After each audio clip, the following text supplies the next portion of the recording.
آپ کہیے کہ یہ بتلاؤ کہ اگر اللہ تعالیٰ تمہاری سماعت اور بصارت بالکل لے لے اور تمہارے دلوں پر مہر کر دے تو اللہ کے سوا اور کوئی معبود ہے کہ یہ تم کو پھر دے دے؟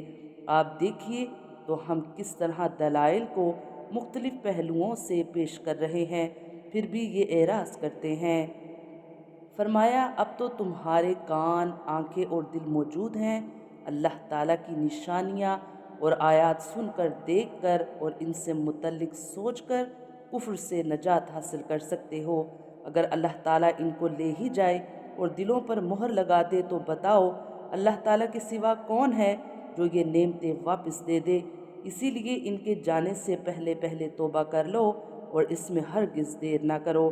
اللہ تعالیٰ مختلف طریقوں سے حقائق سے بیان کرتا ہے تاکہ لوگ حقائق سے آگاہ ہو جائیں، لیکن اس کے باوجود وہ اپنی روش سے باز نہیں آتے اور اللہ کی آیات سے بے رخی پر قائم رہتے ہیں۔